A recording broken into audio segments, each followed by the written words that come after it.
아멘. 오늘 말씀 중심에서 9명에게 없었던 한 가지, 9명에게 없었던 한 가지라는 제목으로 하나님 말씀 증거하겠습니다. 우리 옆에 있는 분들과 인사하시기 바랍니다. 축복합니다. 축복합니다. 좋은 일 있습니다. 사랑합니다. 오늘 본문은 우리가 너무나 잘 아는 10명의 문둥병자에 관한 이야기입니다. 예수님께서 예루살렘으로 가는데 지름길인 사마리아 땅을 통해서 가기를 원했습니다. 그런데 사마리아인들이 지나가지 못하게 합니다. 이 땅으로 당신은 지나가지 못합니다. 또 방해를 합니다. 왜냐하면 사마리아인과 유대인들은 적대적 관계에 있었지요. 그래서 사마리아와 갈릴리 그 접경지대로 가게 되죠. 가다가 한 마을에 다다르게 됩니다. 거기서 10명의 문둥병자를 오늘 만나게 됩니다. 문둥병자 10명이 예수님을 만나 멀리 서서 소리쳤다. 그렇게 본문은 말하고 있습니다. 멀리 서서 소리칠 수밖에 없었던 이유는 문둥병자들은 적어도 모세의 법에 의하면 일반인들과 100m 이상 떨어져 있어야 되었기 때문입니다. 그렇지 않으면 그 100m 안으로 들어오면 돌로 쳐 죽여도 되는 거죠. 그렇죠? 이 문둥병은 소위 말하면 신의 저주를 받은 병이다. 그런 유대인들 의식을 갖고 있었기 때문입니다. 그래서 평소에는 이 문둥병에 걸린 한센스 병에 걸린 사람들이 따로 이렇게 격리되어서 사는 마을이 있었습니다. 오늘날 우리나라에도 소록도 같은 섬이 그런 섬 아닙니까? 그들이 그 자기들의 그 번거지를 떠나서 이제 예수님을 만나기 위해서 100m 정도 떨어진 곳에서 아마 시골 앞에서 불렀겠죠. 예수님 주위에는 수많은 군중들이 있었기 때문에 웬만한 소리로는 아마 안 들렸을 것입니다. 그래서 있는 힘을 다해서 그들은 예수님을 향하여 소리를 쳤다. 그렇게 이야기합니다. 뭐라고 소리쳤습니까? 예수 선생님이여 우리를 불쌍히 여기소서. 우리를 불쌍히 여기소서. 참 얼마나 이 소리가 애처로웠겠습니까? 그렇죠? 10명의 문둥병자가 칭칭 감고 절뚝거리면서 또 팔을 하나 얻고 뭐 이런 모습으로 예수님을 향해서 우리를 불쌍히 여기달라고 그렇게 외치고 있는 것입니다. 그 모습을 보고 예수님께서 그들을 향해 보시고는 다짜고짜 그들을 향해서 갑니다. 가죠. 생각해 보세요.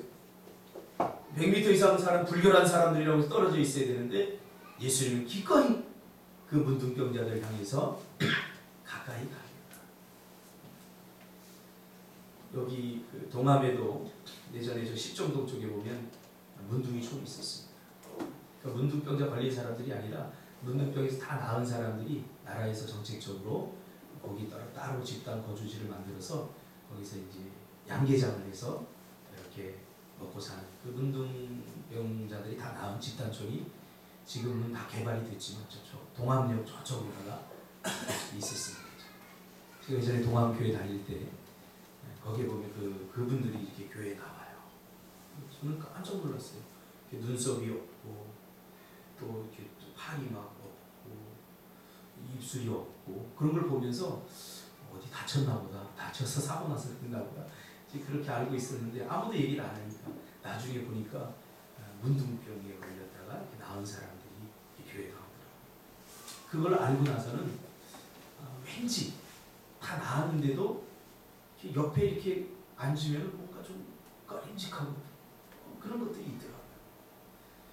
그런데 오늘 이 예수님은 다 낫지도 않은 문둥병자를 향하여서 지금 가까이 가고 있는 거죠. 오늘날은 뭐 문둥병이 옮지 않는다 그런 걸 다 알기 때문에 뭐 별 상관이 없지만 이때 당시만 해도 의학 기술이나 의학적인 것들이 발달되지 않았기 때문에 이렇게 옮을 수 있다 이제 그런 생각들을 많이 하고 있었기 때문에 예수님이 문둥병자들 향해서 다가간 것은 엄청난 사건이 아닐 수 없습니다. 그리고는 다짜고짜 가서 그들에게 이야기합니다. 가서 제사장들에게 너희 몸을 보이라 이렇게 말씀합니다. 제사장에게 보이는 행위는 이미 문둥병이 다 나은 사람들이 최종 검사를 받는 그런 통과 의례입니다. 우리도 어떤 질병에 걸렸거나 수술을 받으면 최종적으로 의사의 확인을 거친 후에 퇴원을 하거나 정상적인 삶을 살듯이 말이죠. 유대인들은 이 문둥병을 하나님께 저주받은 병이라고 하는 그런 인식이 있었습니다. 그래서 문둥병에 걸리면 영적으로 저주를 받아 영이 죽었거나 아니면 영적인 심각한 문제가 있는 것으로 그렇게 생각했습니다. 그래서 이 병을 고침받으면 의사가 최종적으로 검진을 하고 완쾌 판정을 하는 것이 아니라 이것은 영적인 질병이고 영적인 죽음이기 때문에 제사장에게 가서 검사를 받아야 되는 것이죠. 왜요? 이 병은 육체적인 병이 아니라 영적인 문제 때문에 생긴 질병이라고 생각했기 때문이죠. 그러나 이들은 이미 다 낫지도 않았습니다. 그런데 예수님께서 그 병을 고치는 어떤 행위를 한 적도 없습니다. 그런데 다만 예수님께서 말로 너희들 몸을 제사장에게 가서 보이라 이렇게 말합니다. 그러나 예수님의 말씀이 10명의 문둥병자가 순종하고 제사장에게 가던 도중에 오늘 본문에 보니까 가다가 깨끗함을 받은지라. 할렐루야. 가다가 깨끗함을 받았다는 거예요. 제사장에게 도착하기도 전에 가는 중에 깨끗함을 받은 사건. 자, 여기까지가 이 이야기의 1막이 끝이 납니다. 그런데 고침을 받고 난 다음 그중 한 사람이 자기가 나은 것을 보고 제사장에게 가던 발걸음을 멈춰서 다시 돌이켜서 예수님께 돌아오고 있습니다. 그 자리에서 하나님께 큰 영광을 돌리며 돌아와 예수의 발 앞에 엎드려 감사하니 그는 사마리아 사람이다 라고 말합니다. 근데 예수님께서 말씀하시죠. 야, 10사람이 다 깨끗함을 받지 아니했느냐? 근데 9은 어디 가고 이 이방인 외에는, 그것도 사마리아인 이 이방인 외에는 하나님께 영광을 돌리러 돌아온 자가 없느냐 하시고는 약간 서운한 그런 말씀을 하십니다.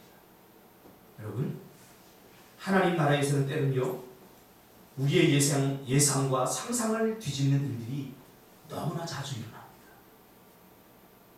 큰 일을 할 것 같은 사람들이 오히려 아무 일도 하지 못하고, 전혀 기대하지 않았던 이름도 없는 사람들이 큰 일을 하게 됩니다.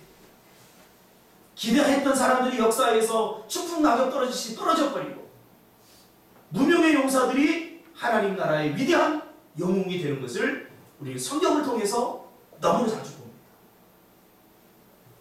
그래서 우리는 하나님이 하시는 일을 내 마음대로 예상하거나 추측하거나 상상하는 천박한 영적 유의를 멈춰야 됩니다.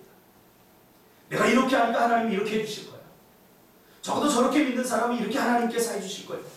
라고 하는 어떤 영적 추측이나 상상, 그것을 우리는 멈춰야 됩니다. 우리가 어떻게 하나님이 이랬으면 좋겠다, 저랬으면 좋겠다, 왜 하나님이 이렇게 하지 않으시는가, 왜 하나님은 저렇게 하지 않으시는가, 그렇게 말할 수 있겠습니까? 다만 우리는 하나님이 하신 일을 믿고 그 말씀에 순종하면 됩니다. 하나님께서 뭐라고 말씀하시든지 우리는 그 하나님을 신뢰해야 됩니다. 하나님이 나의 상황과 형편을 어떻게 몰아가시든지 우리는 불평하거나 원망하지 말고 하나님을 끝까지 믿어드려야 됩니다. 그러나 이것은 결코 쉽지 않습니다. 오늘 10명의 문둥병자는 아무 이해도 되지 않는 그 예수님의 명령에 무조건적으로 순종해서 가다가 고침을 받았습니다. 그러면서 그에게, 그 한 사람에게 이르되 일어나 가라, 내 믿음이 너를 구원하였느니라 라고 말씀합니다. 결국 궁극적인 구원은 고침을 받은 10명 모두에게 임한 것이 아니라 고침을 받고 돌아와서 예수님께 감사한 사람에게 임한 것이죠. 그리고 나머지 9명에게는 육체적인 질병은 고침을 받았지만 궁극적인 구원, 궁극적인 영혼의 구원은 받지 못한 것임을 우리는 생각할 수 있습니다. 우리는 이 본문을 보면서 그렇다면 왜 9명은 하나님께 영광을 돌리고 감사하지 못했는가 하는 질문을 해보아야 돼요. 문둥병이 고침을 받았다는 것은 개인적으로는 엄청난 기적입니다. 인생이 완전히 바뀐 겁니다. 어떻게 보면 로또 30억 맞은 것보다 더 기적 같은 일이 일어나. 죽음에서 살아난 거예요. 새 생명을 얻은 거예요. 이런 놀라운 일을 경험하고도 왜 9명은 감사하지 못하고 왜 한 명만 굳이 감사할 수밖에 없었는가? 오늘날도 마찬가지죠. 명확한 하나님의 은혜로 때론 질병의 고침을 받고 인생의 문제를 해결받고 또 감당할 수 없었던 환경 속에서 하나님의 도움을 받았음에도 불구하고 그 모든 사람들이 다 하나님께 영광을 돌리고 감사하는 것은 아니라는 것이죠.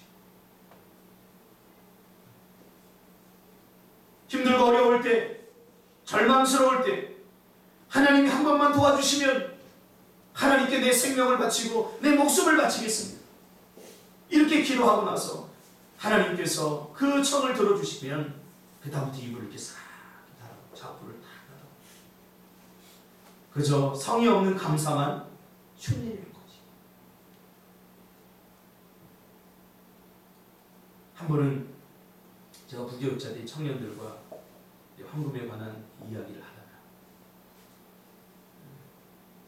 제가 좀 이해가 되지 않는 청년이었어요. 이 청년은 참 마음씨가 이뻐요. 우리 청년들 예배 끝나면 통닭도 사 먹이고 그 청년부 중에 유일하게 돈을 많이 버는 청년.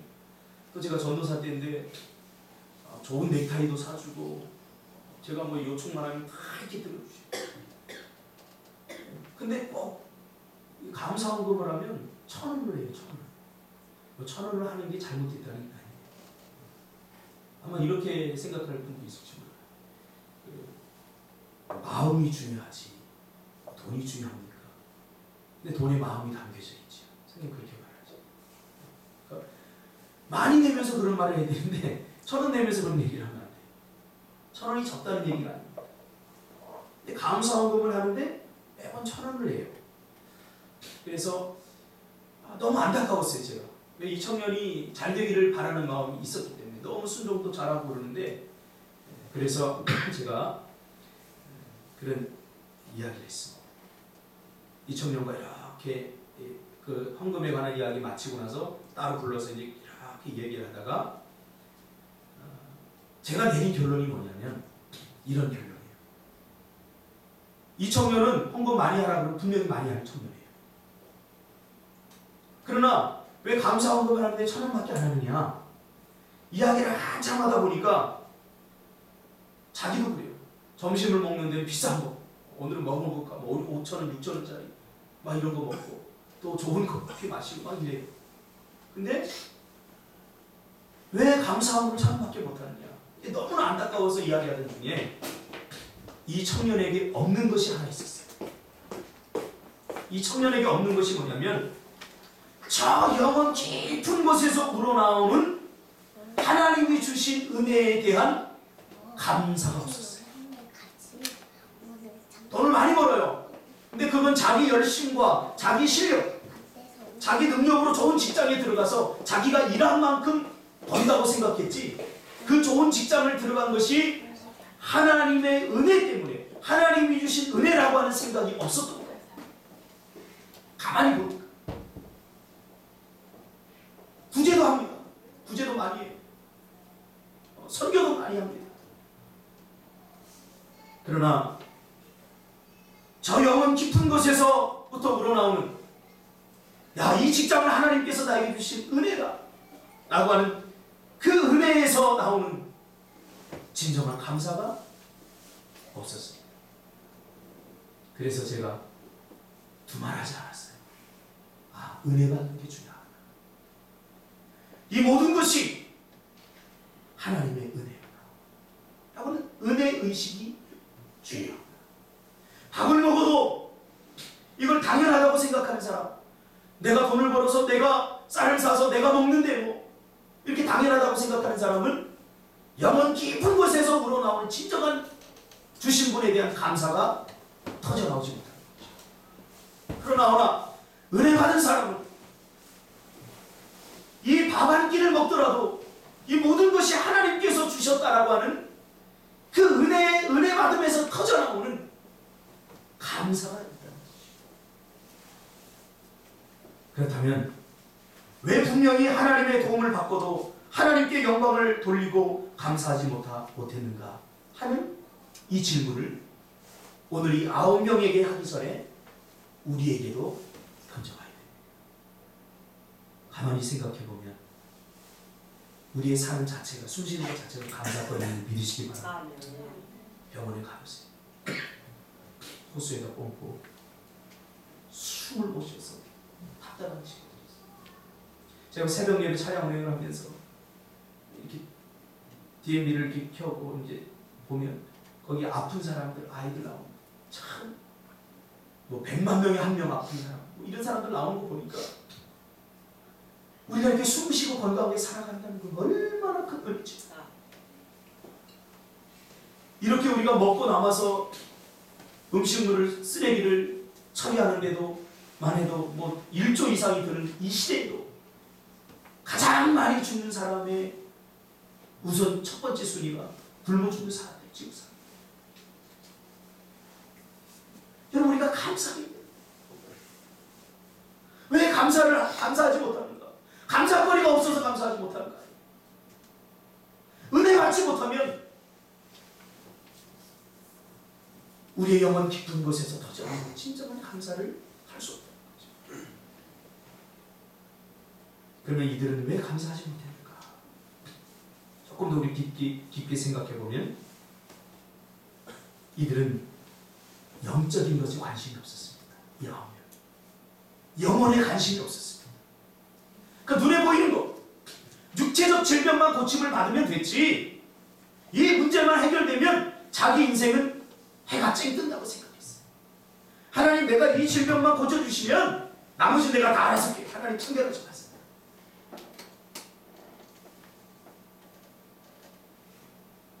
대체적으로 영이 죽었거나 영이 심각한 질병에 걸리면 영적인 것에 관심이 사라져버립니다.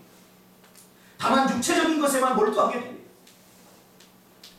여러분, 영적으로 문제가 생기면 제일 먼저 나타나는 증상이 뭔지 아십니까? 바로 감사가 사라진다는 거예요. 감사는 하나님과 우리 사이를 이어주는 영적인 끈입니다. 아버지에 대한, 부모에 대한, 교회에 대한 주신 것들에 대한 감사가 사라져버리면 이건 가장 큰 위기입니다. 감사거리가 없어서가 아닙니다. 분명히 하나님의 은혜로 감사할 일이 많은데도 별로 감사하고픈 마음이 들지 않게 되죠. 영이 죽어버렸거나 영이 병이, 영혼에 관심이 없을 거예요. 그러므로 빨리 제사장에게 가서 이 9명은 야, 뭐 돌아갈 필요 있냐? 고침을 받았는데 이제는 빨리 제사장에게 가서 합격! 이제는 나가서 살아도 돼. 성한 사람과 어울려도 돼. 그러면서 집으로 돌아가서 가족을 보고 정상적인 삶을 살고 싶은 욕망이 더 강했던 거죠. 눈에 보이는 것이 좋은 거죠. 오직 자기 자신의 육체적인 유익과 자신의 장래에 대한 생각으로 가득 차 있어서 자신들이 지금 누구 때문에 고침을 받았는지, 그분이 왜 고쳐주셨는지, 그분이 어떤 분인지에 대한 관심은 사라지는 거죠. 그래서 자기의 병만 고쳐지면 그만이다 라는 생각이죠. 그동안 이들이 문둥병에 걸렸어요. 그리고 사마리아 사람입니다. 사마리아 사람은 개, 돼지만도 취급 못 받던 사람이에요.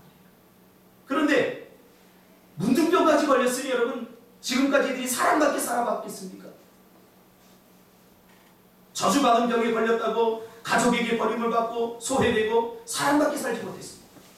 그러니까 이 병이 고침을 받았다는 것이 얼마나 감동스럽고 얼마나 좋았겠어요. 그래서 돌아갈 틈도 없이 빨리 합격 판정을 받아서 돌아가고 싶은 것이 이들의 마음이라는 사실을 저는 이해합니다. 공감도 갑니다. 그러나 궁극적인 구원이 누구에게 임했는가를 우리가 생각한다면 다만 육체적인 치유로 만족하는 것이 얼마나 끔찍한 일인가. 우리 다시 한번 생각해요. 저는 목회를 하면서 분명히 깨닫게 됩니다. 많은 사람들이 처음에는 육신의 질병과 육신의 많은 문제와 삶의 문제를 가지고 교회로 나옵니다. 그리고는 하나님의 은혜로 육신적인 문제, 질병의 문제, 인생의 문제를 해결받고는 그리고는 뿔뿔이 오늘 이 9명 사람들처럼 흩어져 버리는 것을 많이 보았습니다. 왜 그래요? 그 육신의 문제를 통해서 주님은 우리가 영적인 것에 관심을 갖기를 원하셨어요. 그러나 이들은 그렇게 하지 못했다. 더 이상 육신의 문제를 해결받고 문제를 해결받는 것을 통해서 영적인 것으로 연결하는데 이들은 실패했다는 거죠. 예수님이 이들에게 기대하는 것이 뭡니까? 육신의 질병을 통해서 영적인 문제를 해결하기를 원하셨던 겁니다. 그러나 안타깝게도 영적인 것에 관심이 없었던 이들은 그저 육신의 완쾌에 만족하고는 세상으로 나가버린 거죠. 우리는 너무 육신적입니다. 요즘 개그 콘서트에 하는 거 있죠. 비싸도 너무 비싸. 육신적이어도 너무 육신적이야. 그냥 먹고 사는 문제만 해결해주면 그 다음부터는 신경을 안 써요. 우리의 영이 굶어 죽던, 우리의 영이 어떤 질병에 걸렸던 우리는 별로 신경을 안 써요.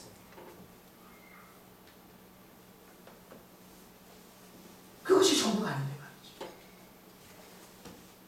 그러므로 우리의 눈에 보이는 육신적인 문제를 통하여 하나님께서 도대체 나에게 원하는 것이 무엇인가 분명하게 봐야 해요. 정말로 안타까운 일이 아닐 수 없습니다. 사람은 육체와 영혼으로 구성되어 있습니다. 그러므로 아무리 육체적으로 문제가 없고 평안하다 할지라도 영이 죽었거나 영이 병들어버리면 절대로 행복할 수 없습니다. 뭔가 허전함과 허무함에 시달리게 되고 무기력과 허무주의에 사로잡히게 됩니다. 무엇을 해도 만족과 기쁨과 행복을 누리지 못하게 되어 있습니다. 내 인생에 별 문제가 없는데도 만약에 그렇다면 이 영적으로 뭔가 문제가 있어요. 왜요? 우리의 영이 죄로 말미암아 죽었기 때문이며 영이 병들었기 때문입니다. 영혼은 보이지 않는 우리 내면의 자아, 영혼은 하나님을 만나는 장소, 영혼은 하나님을 만나는 내면의 지성소. 이 영이 살아야 하나님을 사모하고 찬양하고 싶고 감사하고 싶고 기쁨이 충만해서 하나님께 거룩한 제사를 드릴 수 있습니다. 이게 다 영이 하는 역할입니다. 영이 건강하고 영이 살아있어야 하나님을 사랑하고 싶고 하나님을 사모하고 싶고 하나님을 갈망하고 싶어요. 뭔가 사는 맛이 나요.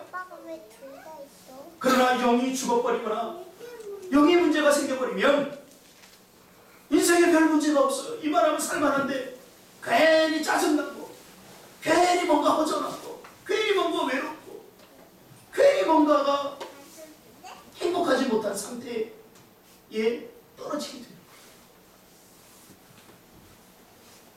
그래서 시편 42편에 보면 영혼의 갈망이 있지 않습니까?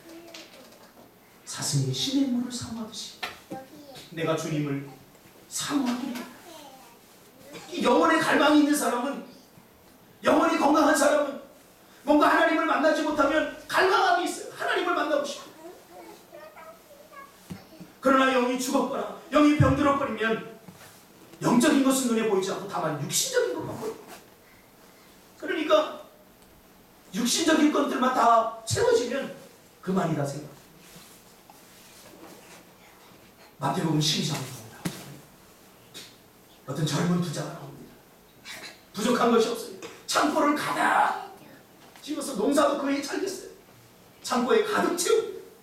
이 사람의 고민이 뭐냐면 창고를 더 크게 져서 짓지 못해서 자기의 농사 짓는 것들을 다 채울 수 없어요. 그만큼 손익분기점이 많이 났어요. 그래서 야, 창고를 더 크게 짓자. 그리고는 거기다 가득 쌓아놓고 뭐라고 해요? 아, 내 영혼이 이제는 참 만족하다. 근데 그 다음날 하나님이 그 영혼을 데려가지 않습니까? 이 다투는 거.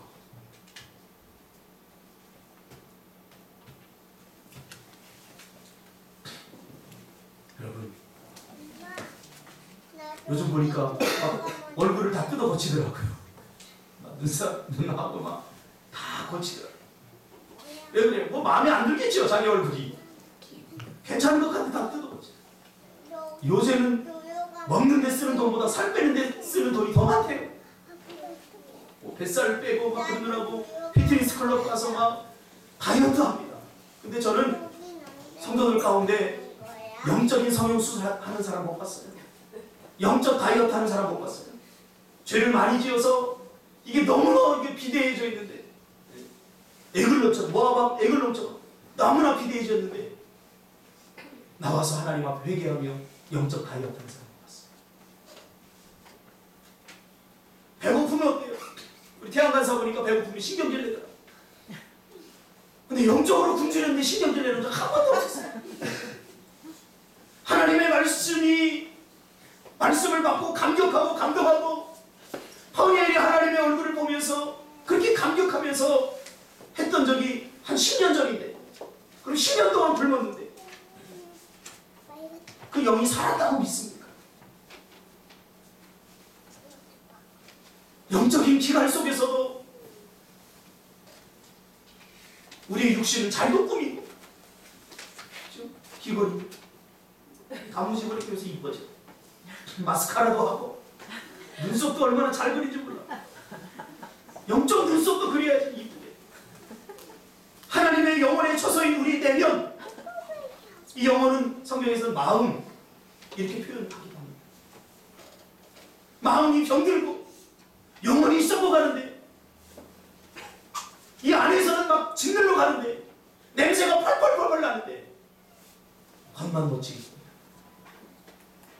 왜요? 영혼이 관심이 없어요. 이 9명의 문둥병자는 영적인 것에 관심이 없었어요. 그저 육체적인 질병만 고침받으면 그것으로 더 이상 예수님 따위는 필요 없는 거예요. 여러분, 그러면 안 돼요. 여러분이 하나님 앞에 무릎 꿇고 기도하며 하나님 앞에 기도하다 은혜 받은 적이 언제입니까? 말씀을 읽다가 눈물을 쏟으며 하나님 앞 은혜 앞에 감동한 적이 언제입니까? 저는 어제 어떤 15살짜리 소녀가 부른 노래에 뿅가 버렸어요. 이문세의 옛사랑을 처음 듣고 제가 눈물을 흘렸던 적이 20년 전이고, 그 이후로 눈물을 또 한 번 흘렸어요. 그 전에 손혜림이라고 하는 그 아이가 조용필 노래 부를 때 제가 눈물을 흘려요. 그 다음에 뭐 손하림인가 뭐 친구 어제 세월이 가면 이 노래 부르는데 제가 울었어요. 노래 듣고는 잘 우는데 예배하다 은혜 받아 눈물을 흘리고, 말씀 듣다 은혜 받고 눈물을 흘리고, 기도하다 은혜 받고 눈물을 흘린 적은 가만 크지 않습니까? 영이 죽었구나 병들면 조그만 문제와 환경 앞에서 인간의 전 존재가 흔들려 버립니다. 영혼은 하나님을 만나는 처소인데 병들거나 망가져버리면 하나님을 만날 수 없습니다. 아니, 만나기를 싫어합니다. 부담스러워합니다. 그러므로 우리의 삶에서 일어나는 다양한 문제 속에서 하나님이 정말 우리가 회복되고 우리가 관심을 갖기를 원하는 부분이 무엇인지 우리는 분명히 깨달아야 해요. 자녀 문제 때 교회 나왔다. 자녀 문제만 싹 해결되면 그 다음부터는 기도하는 사람 많이 있어요. 좀 많이 봤어요. 하나님, 이 문제만 해결되면 하나님 내가 정말로 잘하겠습니다. 그리고 해결이 딱 되고 난 다음에 화장실 갈 때 마음과 올 때 마음이 다르다. 여러분, 이거 조심해야 돼요. 이거 조심해야 돼요. 그러므로 오늘 본문을 통해서 우리는 우리의 영이 건강한가 아니면 죽었거나 병들었는가를 진단하는 두 가지 질문을 해보기를 원합니다. 첫째로, 영이 건강하면 내 영혼이 하나님을 즐거워하고 영광을 돌리고 있는가? 내가 예배 나오는 거 좋아. 내가 기도하는 거 좋아. 내가 말씀 보는 거 좋아. 내 영혼을 가꾸고 내 영혼을 비옥하게 하고 내 영혼을 풍성하게 하는 이런 일들을 통해서 하나님께 영광 돌리는데 내가 즐거워하고 있는가? 즐거워하고 있다면 그 영이 건강한 사람이다. 자다가 일어났는데 잠이 안 와요. 그럼 교회 가서 기도해야지. 그럼 영이 건강한 사람입니다. 아, 컴퓨터하고 날밤새 해야지. 이게 뭔가 문제야. 뭔가 찌뿌둥하고 뭔가 이게 뭔가 이상할 때 사우나 가서 몸 좀 풀어야지. 그게 아니라 하나님 앞에 가서 기도하고 예배해야지. 이거가 여러분 사우나 한다고 풀어지는 거예요.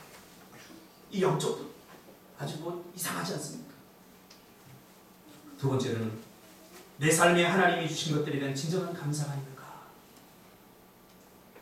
요한 3서 1장 2절에 보니까 사랑하는 자여 내 영혼이 잘된 같이 내가 범사에 잘되고 강건하기를 내가 간구하노라. 우리 단무지하고 나이 보니까 권투하더라고. 할렐루야. 왜 하겠어? 살 빼려고 하는 거야. 이제 영적 권투도 하시기 바랍니다. 영적 권투. 영이 살고 영의 질병이 치유되려면 그러면 어떻게 됩니까? 하나님의 은혜가 필요합니다. 히브리서 13장 9절에 보니까 마음은 은혜로서 굳게 함이 아름답고 무슨 말이에요? 영혼은 하나님의 은혜로 두더지고 아름다워진다. 건강해진다. 그러면서 음식으로 할 것이 아니니 육신적으로 영이 아름다워진다. 육은 영혼에 영향을 미치죠. 아무리 우리가 얼굴을 이쁘게 해도 영적으로 아름다워지는 게 아니에요. 무슨 말입니까? 우리의 영혼을 건강하게 하는 것은 하나님이 주신 영혼의 은혜로 가능한 것이죠. 육체적인 것들로는 불가능하다는 말씀입니다. 그러므로 여러분 영혼에 관심을 갖기를 바랍니다. 내가 오늘 식사를 하면서 나는 오늘 말씀의 밥을 먹었는가 생각해. 내가 오늘 뭐 때문에 즐겁다면 나는 정말 나는 이 즐거워하는 것보다 하나님을 인하여 즐거워하고 있는가. 영적인 것에 우리 관심을 가져요.